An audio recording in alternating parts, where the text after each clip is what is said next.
Paris, 1925.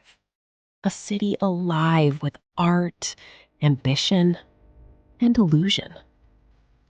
The Eiffel Tower stood above it all, a masterpiece of iron and pride.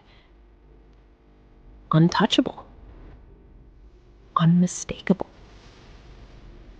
unquestioned. But in that same city, a man was planning something unthinkable. He wasn't going to destroy the Eiffel Tower.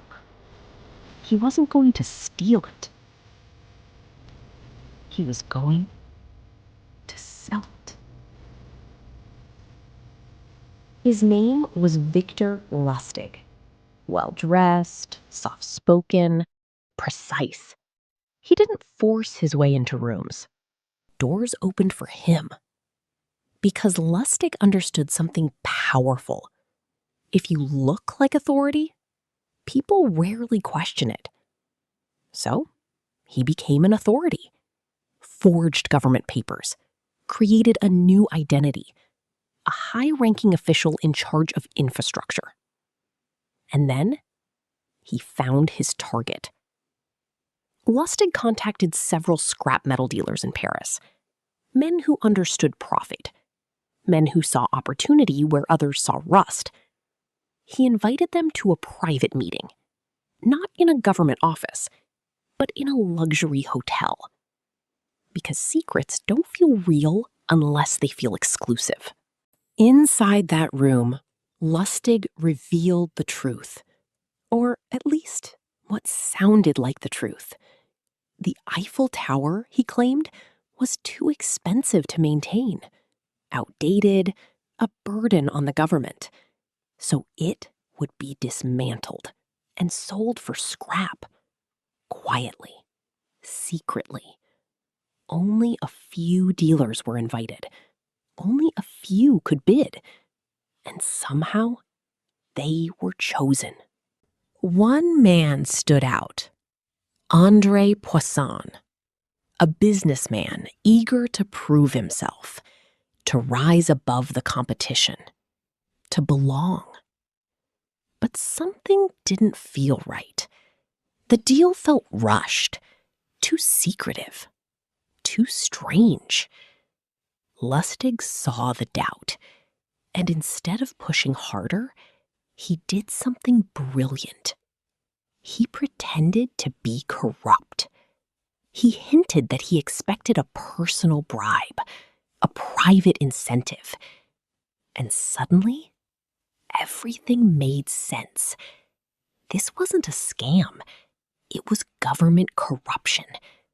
And corruption felt believable. Poisson made his decision. He paid a large sum of money for the Eiffel Tower. And Victor Lustig? He disappeared.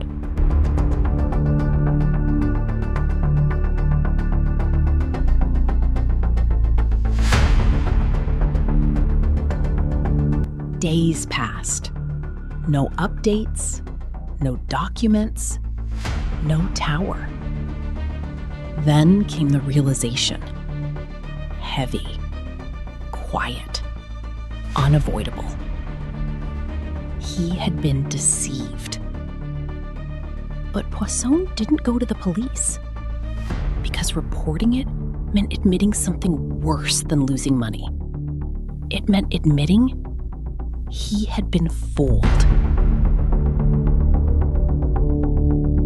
And this is where the story becomes unbelievable. Victor Lustig came back. Same city, same story, same tower. Because he knew something most people don't. People don't report embarrassment, they hide it. The Eiffel Tower was never the real prize. It was the illusion, the stage, the distraction. What Lustig really sold was belief. Authority without proof. Urgency without reason. exclusivity without question. Victor Lustig didn't need weapons. He didn't need force. All he needed was confidence, timing, and an understanding of human nature. Because when people feel chosen, they stop asking questions. And in 1925, one man proved something extraordinary. Even the most iconic landmark in the world can be sold if the story is convincing enough.